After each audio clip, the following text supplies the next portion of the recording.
trade and deindustrialization policies. He's made diplomatic breakthroughs in the Mideast, tamped down a war between India and Pakistan. He's pushing forward on a potential deal with Iran. And most terrifying to the British, he's brought Russia and Ukraine to the negotiating table. No wonder the British have thrown caution to the winds.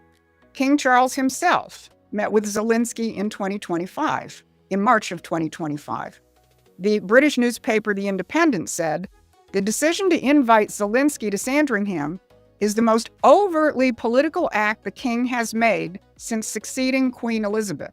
His mother went to great lengths to keep out of politics."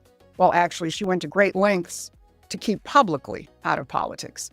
And just weeks later, Charles was in Canada, rallying our neighbor to the north against Trump. Now, if you're watching this and you're tired of being lied to, if you want to see the real story behind the headlines and be part of a movement to finish the American Revolution, make sure you're subscribed and join us at Promethean Action, because we're building a community of people who refuse to play by the old rules. Now, this isn't just about Ukraine. There is something deeper here. The British aren't just afraid of Trump's foreign policy. They're terrified of what he's doing to the American economy. Why? Because Trump is doing what no one thought possible. He's reviving the American productive identity. Look at steel.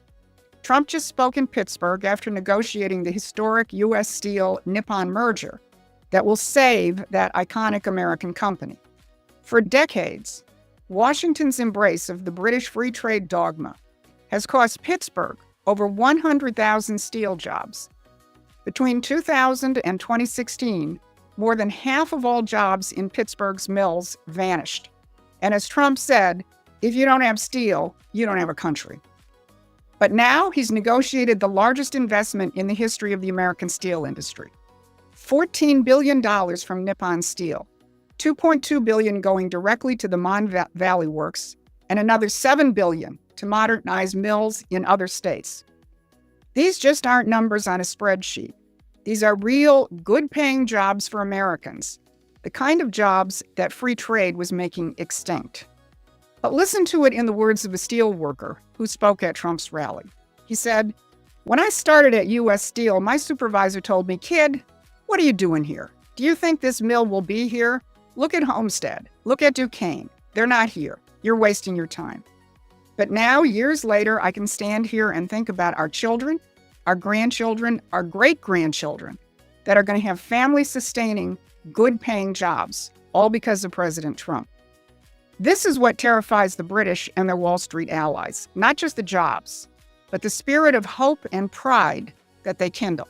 A society where one income can raise a family. Because if America revives its productive identity, if we invest in our own people, then the days of the British-led globalization are over. And Donald Trump is taking this on every front. Every time I speak about the need to return manufacturing jobs to the U.S., the very first thing that people raise is the lack of skilled workers. Well, Trump and team are on the case. Trump recently signed an executive order to foster the creation of 1 million skilled trade jobs in the United States. And when he was in Pittsburgh, he said he would like to divert money used by British outposts like Harvard, and instead, I'd like to see the money go to trade schools, where people learn how to fix motors and engines, where people learn how to build rocket ships, because somebody has to build those rocket ships. This is the real American Revolution, a nation that produces, that builds, that creates, not one that just speculates and consumes. But look, the danger is not just external. The real sabotage is coming from within, from the same neocons, free traders, and globalists who have been undermining our country for decades. Look at Lindsey Graham and Mike Pompeo. Both were in Ukraine at the same time, just before Operation Spider's Web was launched. Graham and Democratic Senator Richard Blumenthal met with Zelensky. Pompeo was over in Odessa at a Black Sea summit pushing for more escalation, more war. Graham was telling Zelensky that he has the backing of 80 senators who are pushing for a bill that would impose massive sanctions on Russia if the president judges that Russia isn't negotiating in good faith.